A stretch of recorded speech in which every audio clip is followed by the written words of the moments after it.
오늘 저에게 주신 말씀 요한복음 20장 24절에서 29절의 말씀 의지하고 나를 만져 보아라, 이런 제목의 말씀을 전합니다. 기독교에 대한 근본적인 문제를 제기하는, 그래서 논쟁을 일으킨 책이 있습니다. 그 책의 제목은 예수는 어떻게 하나님이 되었나라는 이런 도발적인 제목의 책이었습니다. 이 책이 출간되고 나서 이 책에 대해서 다시 반론을 하는 책이 또 한 권 출간이 되었습니다. 그 책은 하나님은 어떻게 예수가 되었나라는 제목으로 되어져 있습니다. 이 두 책이 모두 똑같은 단어를 쓰고 있습니다. 한자도 틀리지 않는 How Jesus became God, How God became Jesus, 이렇게 딱 네 단어 똑같은 글자를 썼지만 순서를 바꾸니까 전혀 다른 뜻이 되는 그런 책이 되었습니다. 예수는 어떻게 하나님이 되었나? 이 말 속에는 예수님은 하나님이 아닌데 나중에 하나님이 되어졌다는 얘기죠. 그랬더니 그 반론의 책은 하나님은 어떻게 예수가 되었나? 우리가 생각해야 될 것은 예수가 나중에 하나님이 되었다가 아니고 하나님이 예수가 되었다라는 것이다. 이 논쟁이 아주 격렬하게 일어났습니다. 두 책이 다 기독교의 아주 근본에 대한 그런 문제를 제기하고 또 반론을 하고 있기 때문입니다. 이 책들의 핵심 단어는 딱 두 가지입니다. 하나는 예수고 하나는 하나님입니다. 예수가 하나님이 되었던, 하나님이 예수가 되었던, 하나님과 예수의 관계에 대한 이야기를 이들이 키워드로 삼았습니다. 이들이 이 두 단어로 기독교에 대한 아주 맹렬한 그리고 근본적인 논쟁을 야기할 수 있었던 것은 바로 이 두 단어가 기독교의 핵심이기 때문입니다. 기독교의 근본이고 아주 근본 중에 근본인 핵심이기 때문입니다. 기독교의 가르침을, 기독교의 신앙을 한마디로 압축하면 뭐가 되느냐? 저는 예수는 그리스도시며 하나님이시다라고 요약합니다. 대부분의 사람들은 예수가 그리스도라는 것만이 기독교의 핵심이라고 가르칩니다. 그렇지 않습니다. 그렇게 하면 예수님은 희생양이나 선지자의 한 사람 내지는 구세주의 한 사람으로 끝납니다. 그것은 기독교에 오다가 멈춘 종교에 불과합니다. 기독교는 거기서 한 걸음 더 들어갑니다. 예수는 그리스도, 즉 기름 부음 받은 어린 양, 우리를 위해서 대신 죽으신 메시아일 뿐 아니라 넘어서 하나님이라는 것입니다. 예수는 그리스도이며 동시에 하나님이다. 여러분, 이것이 기독교 신앙의 본질이고 핵심입니다. 요한복음을 읽어봅니다. 바로 이 기독교의 본질이고 핵심인 예수는 하나님이다라는 것으로부터 시작을 합니다. 태초에 말씀이 계셨다. 그 말씀은 하나님과 함께 계셨다. 그 말씀은 하나님이셨다. 요한복음 1장 1절입니다. 여러 말씀 중에 건너뛰고 14절에 가면 이렇게 했습니다. 그 말씀은 육신이 되어 우리 가운데 사셨다. 우리는 그의 영광을 보았다. 그것은 아버지께서 주신 외아들의 영광이었다. 그는 은혜와 진리가 충만하였다. 태초에 하나님과 함께 계셨던 그 하나님이셨던 말씀이 육신을 입고 우리 가운데 오셨다. 사셨다. 그분이 독생하신 예수 그리스도라고 하는 것을 요한복음은 제일 첫머리에 놓고 얘기를 시작합니다. 우리가 잘 아는 빌립보서도 이렇게 선언합니다. 여러분 안에 이 마음을 품으십시오. 그것은 곧 그리스도 예수의 마음이기도 합니다. 그는 하나님의 모습을 지니셨으나, 새 번역은 이렇게 번역하였습니다. 그러나 옛날 개역 개정은 그는 근본 하나님의 본체시나 라고 번역을 하였습니다. 그는 하나님과 근본적으로 본체시나 같은 분이나 하나님과 동등됨을 당연하게 생각하지 않으시고 오히려 자기를 비워 종의 모습을 취하시고 사람과 같이 되었습니다. 이것을 직접 고백한 사람이 있습니다. 그 사람이 바로 오늘 본문에 나오는 도마입니다. 부활하신 주님을 뵙기 전까지 그분이 다시 사셨다는 것을 믿지도 못하던 도마가 부활하신 주님을 직접 만나 뵙고 난 다음 그는 이렇게 고백합니다. 나의 주님, 나의 하나님. 성경 전체에서 가장 완벽한 예수 그리스도의 고백이 바로 이 도마의 입을 통해서 나옵니다. 나의 주님일 뿐 아니라 나의 메시아 그리스도일 뿐 아니라 나의 하나님이라고 하는 것입니다. 이것이 기독교의 본질이고 핵심입니다. 참 안타깝게도 모든 사람이 부활을 듣고 보아도 그것을 다 믿는 것은 아닙니다. 도마도 그랬습니다. 12제자 가운데 하나로서 쌍둥이라고 불리는 도마는 예수께서 오셨을 때 그들과 함께 있지 않았다. 다른 제자들이 그에게 우리는 주님을 보았소 하고 말하였으나 도마는 그들에게 나는 내 눈으로 그의 손에 있는 못자국을 보고 내 손가락을 그 못자국에 넣어보고 또 내 손을 그의 옆구리에 넣어보지 않고서는 믿지 못하겠소 하고 말하였다. 오늘 24절 25절에 나오는 말씀입니다. 그렇습니다. 사실 누구에게라도 그렇게 쉽게 현실이 될 수 없는 것이 부활이라는 현상입니다. 예수 그리스도 다시 사셨다. 이것이 듣자마자 자기의 현실로 받아들여진다.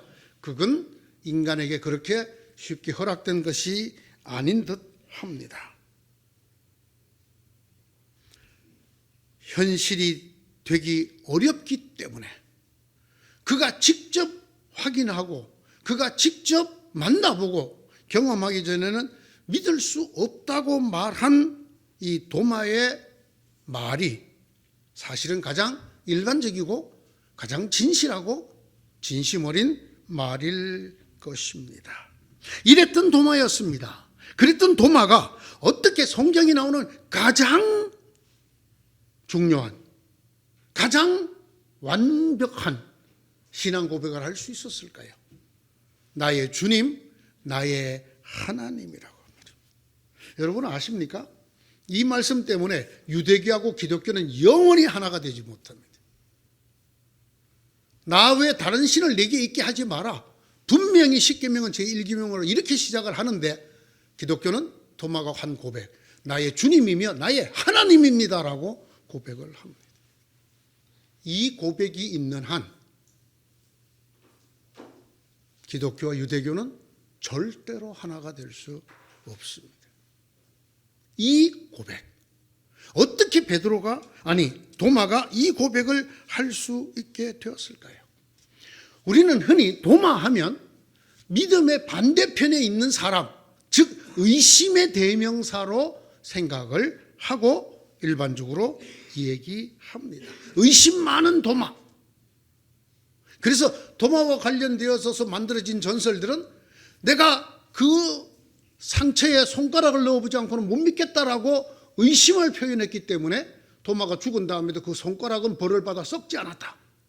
이런 전설이 만들어질 정도로 도마하면 믿음의 반대편에 있는 사람이라고 생각을 합니다. 저는 아니라고 생각합니다. 그는 가장 일반적인 보통 사람이라고 저는 생각합니다. 그의 사고는 너무나 일반적이고 보편적이라고 생각을 합니다. 어떻게 인간이 한 번도 경험할 수 없었던, 상상조차 할 수 없었던 죽은 사람이 다시 살아난다라고 하는 것을 쉽게 받아들일 수가 있습니까? 상상조차 해본 적이 없는 현상입니다. 기대조차 해본 적이 없는 실제입니다. 어떻게 죽은 사람의 부활을 선선히 받아들인단 말입니까? 우리들 가운데 가끔 복권에 1등으로 당첨되는 분들이 계십니다. 지지난주도 10명이 넘는 사람이 당첨돼서 1인당 21억씩을 받아갔다고 합니다. 수학자들은 이렇게 말합니다. 복권에 1등 당첨될 확률은 번개 맞을 확률만큼 어렵다. 근데 여러분 아시죠? 실제로 이 땅에는 번개 맞아 죽는 사람들이 더러 있습니다. 1년에 한두 명도 아니고 여러 명이 전 세계적으로 번개에 맞아 죽습니다.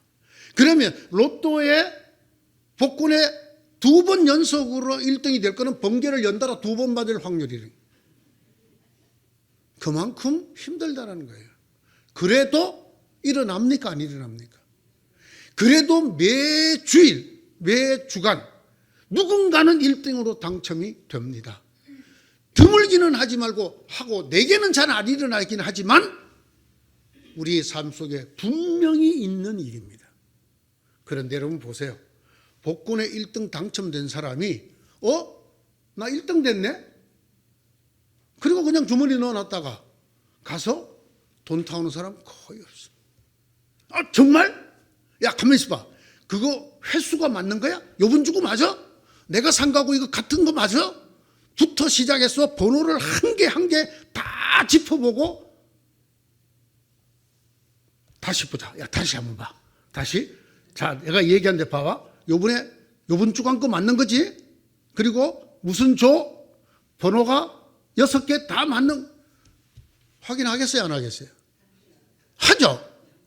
분명히 이 땅에 일어나고 있는 일들이라도 일어날 가능성이 희박한 일들을 만나면 우리는 그걸 확인하고 또 확인하고 확인합니다. 죽었던 사람이 살아났다는데 한 번도 본 적이 없어요. 상상해 본 적도 없어요. 물론 어떤 사람은 죽었다가 다시 살아날까 봐 겁내는 사람도 있더라고요. 남편이 죽었다가 관을 옮기다가 깨났어. 2번째 장세 지낼 때는 조심해라 조심해. 관 부딪혀서 또 깨날라. 그런 거 말고요. 그런 소생 말고 정말로 죽었던 사람, 죽어서 무덤에 장사 지낸 사람이 그것도 사흘 만에 다시 살아났다. 오 할렐루야. 우리는 이렇게 배웠습니다. 그런 사람이 이 세상에 아무도 없습니다. 복권이 1등 됐다는 것도 맞춰보고 또 맞춰보고 확인해보고 또 확인해보고 자기 눈도 못 믿어서 네가 한번 봐라 맞나. 이를 판국에 죽었던 예수가 사흘 만에 부활하셨다고 할렐루야. 그건 비정상적인 사람입니다. 약간 좀 모자라는 사람이거나 좀 어떻게 된 사람이에요. 그런데 저를 포함한 우리는 지난 세월 동안 이렇게 예수 믿어야 된다고 많이 배웠습니다. 예? 이게 가능한 일입니까? 그렇게 배웠기 때문에 입으로는 예수 부활하셨네 할렐루야 여의도에 몰려서 찬양 드리고 새벽 예배 드렸지만 실생활 속에서는 부활을 믿지 않아요. 죽으면 너의 이기는 것이 어디 있느냐. 나는 죽어도 다시 삽니다. 죽여 나를. 이렇게 살지 못합니다. 왜? 말과 마음이 다르기 때문에. 실제로 우리 마음은 아무도 그렇게 부활을 믿을 수가 없습니다. 보십시오. 예수님의 부활을 보고 들었던 그 제자들조차 그걸 믿지 못하였다고 성경이 기록하고 있습니다. 여러분. 11제자가 갈릴리로 가서 예수께서 일러주신 산에 이르렀다. 그들은 예수를 뵙고 절을 하였다. 그러나 의심하는 사람들도 있었다. 마태복음 28장 17절입니다. 11제자, 예수님을 따라다니고 3년간이나 사도로 부름을 받았던, 그래서 주님이 부활하신 그 새벽에 여인들이 알려준 무덤이 비었습니다. 천사가 말하기를 그가 다시 살아났다고 합니다. 이야기를 듣고 달려가 보았던 사람들, 그 후에 예수님이 나타나셔서 만나시고 같이 식사도 하고 천국의 얘기도 들려주시는 걸 들었던 그 11제자들 중에도 성경에 의하면 예수님이 이 지상에 40일 동안 계셨다 그러죠. 그 제자들도 주님이 승천할 즈음에 의심하는 사람들도 있었다. 11명 중에 의심하는 사람들 복수를 썼으니까 적어도 2명 이상이 의심했다라는 겁니다. 누가요? 예수님의 제자들이. 뭐 하던 사람이에요? 예수님을 3년간 따라다녔던 사람. 수많은 기적을 보았고, 아니, 부활하신 주님을 만나본 사람들이에요. 만났던 사람들이에요. 그런 사람들조차도 의심했다. 그들은 뛰쳐나와서 무덤에서 도망하였다. 그들은 벌벌 떨며 넋을 잃었던 것이다. 그들은 무서워서 아무에게도 아무 말도 못하였다. 이 그들이 누굴까요? 예수님의 시체에 향품을 바르려고 갔던 여인들입니다. 비어있는 무덤과 천사의 말, 그는 여기 계시지 않고 살아나셨다는 말을 듣고 기뻤다, 두려웠다. 기쁘지 않았어요. 내 그럴 줄 알았어. 우리 주님 내 그렇게 부활하실 줄 알았어. 할렐루야! 그러지 않았어요. 뭐랬다고요? 두려워 벌벌 떨었대. 그리고 아무에게 아무 말도 못했대. 왜? 이게 도무지 무슨 일이야. 그래서 아무 말도 못했다고 합니다. 예수께서 이레의 첫날 새벽에 살아나신 뒤에 맨 처음으로 막달라 마리에게 나타나셨다. 마리아는 예수께서 7 귀신을 쫓아내주신 여자다. 마리아는 예수와 함께 지냈던 사람들이 슬퍼하며 울고 있는 곳 가서 그들에게 이 소식을 전했다. 이 여인들의 소식을 들은 다음은 제자들의 반응입니다. 그러나 그들은 예수가 살아계시다는 것과 마리아가 예수를 목격했다는 말을 듣고서도 믿지 않았다. 그런데 오늘 우리는 얼마나 믿음이 좋은지 너무 예수님의 부활을 선선히 쉽게 받아들여. 할렐루야! 그런데 실제 그들의 삶을 보면 꽝이더라 그 말이에요. 정말 예수님의 부활을 믿었던 제자들이 어떻게 살았는가가 사도행전에 나옵니다. 이들과 우리들의 삶이 왜 이렇게 다른가? 저는 도마의 대답이야말로 진심 어린 진지한 음성으로 들립니다. 나는 내 눈으로 그의 손에 있는 못자국을 보고 내 손가락을 그 못자국에 넣어보고 또 내 손을 그의 옆구리에 넣어보지 않고서는 믿지 못하겠소. 강대상에서 주의 종들이 주님이 부활하셨다고 여러분들에게 전하고 소리치고 외칠 때에 나는 그 주님 만나봐야 믿겠다. 내가 만나보기 전에는 예수가 부활했던 나는 못 믿겠다. 이렇게 말하는 사람이 정직한 사람이고 이 사람이 일반적인 사람이에요. 여러분, 이 도마의 나중 고백이 무엇이라고 그랬죠? 나의 주님, 나의 하나님. 성경에 말하는 가장 완전한 신앙 고백.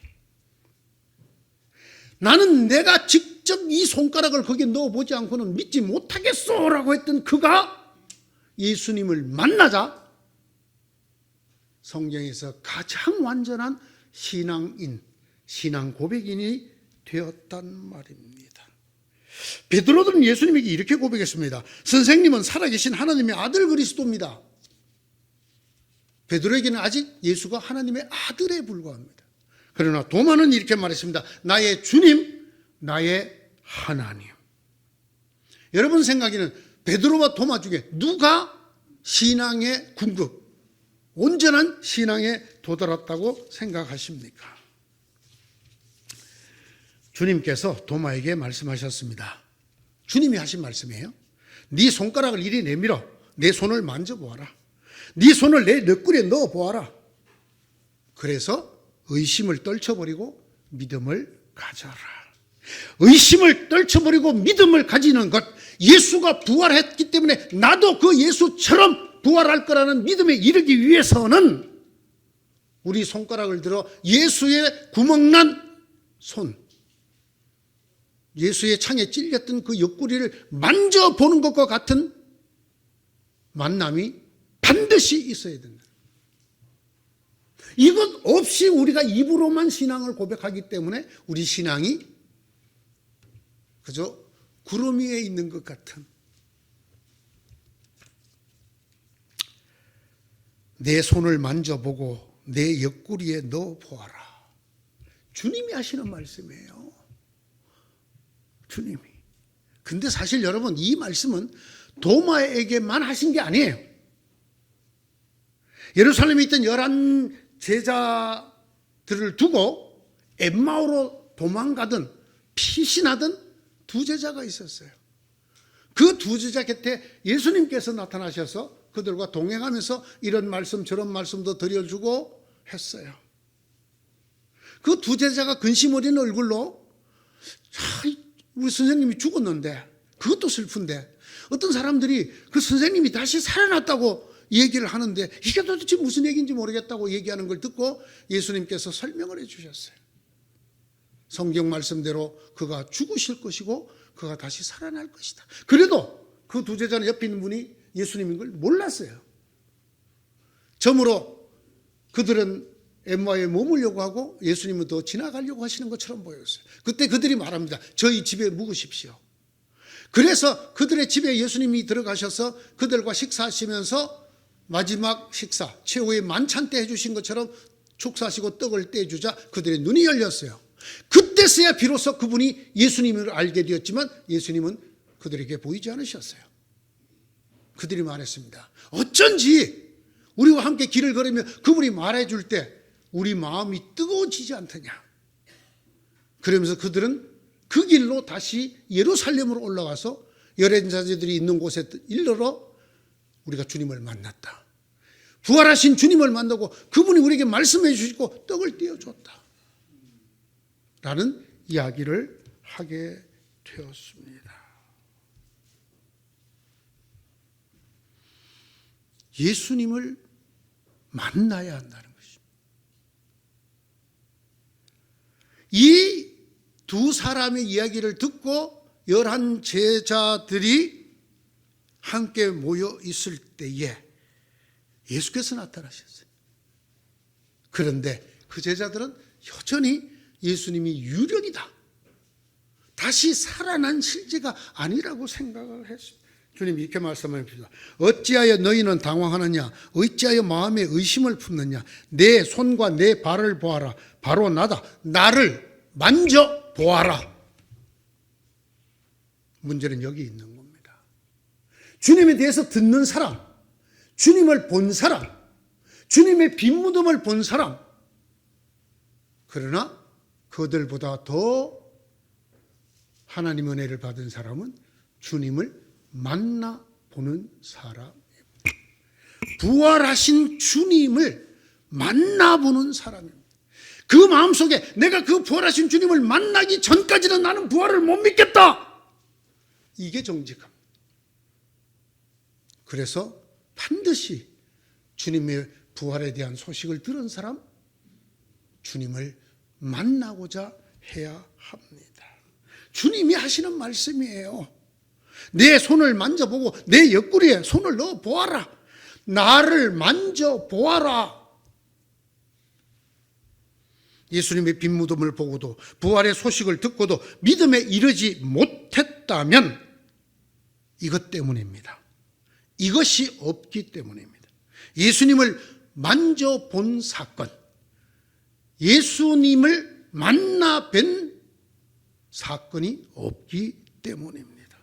예수님의 부활을 만나보지 못했기 때문에, 그 예수님의 부활을 직접 경험하지 못하고 귀로만 들었기 때문이다. 욥이 뭐라 그랬죠? 내가 하나님에 대해서 귀로만 들었었는데 지금까지. 그때도 욥은 동방의 의인이라고 불리던 신앙인이었어요. 이제는 내가 주님을 눈으로 배웁나이다. 일컨대 간접 경험에서 직접 경험을 했다라는 고백입니다. 그래서 욥은 믿음에 이르게 되어졌습니다.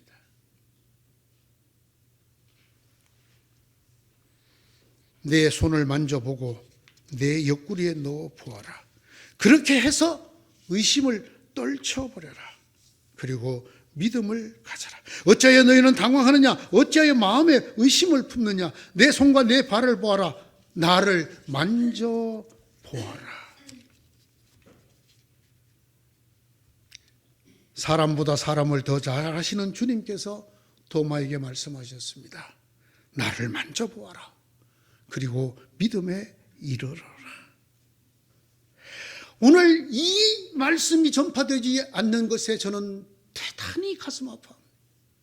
그냥 예수님이 부활하셨습니다, 예수님이 다시 사셨습니다 라는 선포는 많은데, 예수님을 만져봅시다, 예수님의 옆구리에 손을 넣어봅시다, 부활을 믿을 수 있도록 부활을 믿지 못하는 의심을 넘어 예수님의 부활을 만져봅시다. 이러지 않고도 믿음에 이를 수 있다고 저는 생각하지 않기 때문에 주님께서 보통 사람 도마에게 말씀하셨습니다. 나를 만져보라. 나를 만져보지도 않고 어떻게 죽은 사람이 살아났다는 것을 믿겠느냐? 하물며 너도 나처럼 다시 산다는 걸 어떻게 믿겠느냐? 왜 많은 그리스도인들이 죽음 앞에서 벌벌 떨고 죽지 않으려고 할까요? 그래서 어떤 철학자가 이런 기독교인들을 비웃으면서 이렇게 말했어요. 부활을 말하지 말고 부활을 사세요. 입으로는 부활을 엄청나게 말해요. 나는 부활이요 생명이 나를 믿는 자. 아멘. 주님이 죄와 죽음을 이기고 부활하셨습니다. 아멘. 그러나 본인들은 죽음 앞에 벌벌 떨고 죽음 때문에 우리에게 다가오는 수많은 잘못된 삶에 복종하고 굴복하고 삽니다. 이유는 부활이 나의 현실이 되지 않기 때문에. 왜 그럴까요? 도마의 말에서 우리는 해답을 얻을 수가 있어요. 나는 내 손가락으로 예수님의 상처난 손 만져보고 창에 찔린 옆구리 손가락 넣어보고 그 부활을 확인하기 전에는 난 못 믿겠어요. 주님이 말씀을 만져봐라. 만져봐라. 왜? 네? 제가 초등학교 1학년 때 지금도 잊혀지지 않는 뼈아픈 경험을 한 사건이 있어요. 학교를 가는데 학교 정문 바로 옆에 문방구를 점한 전방이 하나 있었어요. 거기에 이렇게 지나가는데 돈이 아주 금색으로 반짝반짝한 돈이 있어요. 근데 그걸 팔아. 내가 가진 돈을 보니까 아주 누리끼리하고 거무스름한 돈인데 이거 막 금책이 반짝반짝. 1원을 줬더니 2개를 주더라고. 난 너무 기뻤어. 이 허름한 돈을 주고 저 금으로 된 돈을 받았어. 근데 가보니까 이게 가짜잖아요. 내가 가서 바꿔달라 다시. 주인이 안 바꿔줘. 네가 샀는데 시끼야.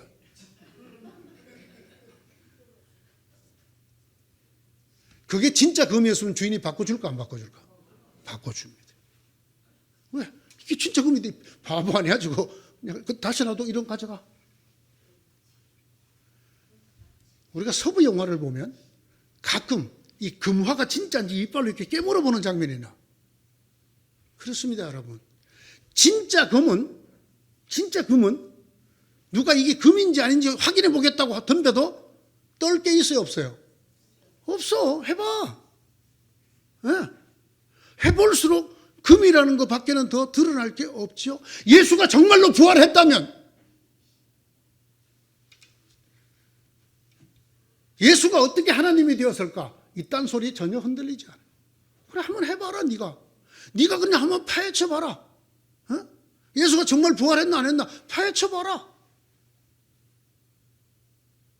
예수가 순금인 걸 믿는 사람, 진짜 부활하신 하나님인 것을 믿는 사람은, 그걸 만나본 사람은 어떤 유혹에도 어떤 도발에도 흔들리지 않습니다. 자기 삶에 닥치는 고난에도 흔들리지 않아요. 왜? 나도 예수님처럼 다시 살 거야. 나는 예수님이 다시 사신 것을 확실히 경험했어. 그래서 주님이 오늘 우리에게 요청을 해요. 나를 만져보아라. 주님의 초청이에요. 사랑하는 성도 여러분, 주님이 부활하셨다는 소식을 들은 여러분, 반드시 해야 될 다음 단계가 있습니다. 주님 만나보아야 돼요. 부활하신 주님 만져보아야 되어요. 예수께서 부활하신 그 아침에 무덤을 찾는 여인들에게 천사가 이렇게 말했어요. 두려워하지 말아라. 나는 너희가 십자가에 달리신 예수를 찾는 줄 안다. 그는 여기 계시지 않다. 그가 말씀하신 대로 그는 살아나셨다. 그 다음 말이 중요해요. 와서 그가 누워 계시던 곳을 보아라. 이게 필요해요. 참 놀라운 것이요. 구약 성경 시편에도 예수님이 우리를 부르시는 것 같은 와서 빈 무덤을 보아라라든지 내 손을 만져보아라라든지 나를 만져보아라와 같은 예수님의 음성이 다른 버전으로 실려 있습니다. 시편 66편 5절입니다. 오늘아 와서 하나님께서 하신 일을 보아라. 사람들에게 하신 그 일이 놀랍다. 이거 부활을 딱 넣어보겠습니다. 오늘아 와서 하나님께 하신 부활을 보아라. 사람들에게 하신 그 예수의 부활이 놀랍다. 가서 보아야 합니다. 만져보아야 합니다. 그래야 우리가 믿음에 참된 믿음에 이르게 됩니다. 껍데기가 번쩍번쩍 빛나던 어리석기 짝이 없던 제가 1원 주고 2개 받았던 그런 동전 같은 예수 부활 말고 진짜 금으로 된 예수님의 부활을, 내 부활을 어떻게 가질 수 있는가? 여러분이 예수님의 이 음성에 응답하는 겁니다. 나를 만져보아라. 아멘. 주 예수여, 나의 주님이시여, 나의 하나님이시여. 우리 모두 이런 도마의 믿음에 이르기를 간절히 축원합니다. 도마가 어떻게 그 믿음을 가지게 됐다고요? 만져보겠다. 나는 그걸 내가 직접 경험하겠다. 주님을 만나보겠다 했을 때, 그리고 주님을 만났을 때 도마는 가장 완전한 신앙에 이르게 되었습니다. 도마는 인도에서 순교했다 하지요. 당시 가장 먼 선교지였던 인도에 가서 선교를 하다가 그곳에서 순교를 하였다고 전해집니다. 사랑하는 여러분, 나의 주님, 나의 하나님이 없으면 그리스도인이 아닙니다. 이것이 없으면 우리 속에 부활이 없고, 우리 속에 부활이 없으면 우리의 믿은 것이 전부 헛것입니다. 어떤 것을 믿어도 이것이 없으면 안 됩니다. 어떻게 이 믿음에 도마가 이르게 되었을까요? 나를 만져보아라. 네 손가락을 내 손에 넣어보아라 하신 주님을 만나고서였습니다. 여러분이 살 날이 얼마나 남았든지 꼭 반드시 부활하신 주님을 만져보시기를 바랍니다. 그 손가락을 그 못자국에 넣어보고 그 옆구리에 넣어보고 의심을 떨쳐버리고 참된 믿음에 이르는 여러분 모두가 되시기를 축원합니다. 기도합시다. 나를 만져보아라. 와서 무덤이 비어있는가 아닌가를 보아라. 네 손가락을 내 손에 넣어보고 내 옆구리에 넣어보아라. 오 주님, 이 말씀이 저희들에게 거절할 수 없는 초청으로 들리게 하여 주옵소서. 인생에 있어서 가장 소중한 초청, 주님이 부활로 부르시는, 주님을 넘어 하나님으로 우리를 부르시는 이 부름에 우리 모두가 응답하게 하여 주셔서 우리 모두가 도마처럼 나의 주님이시며 나의 하나님이신 것을, 진실로 부활의 첫 열매이신 것을 믿는 모두가 되게 하여 주옵소서. 예수님 이름으로 기도드리옵나이다. 아멘.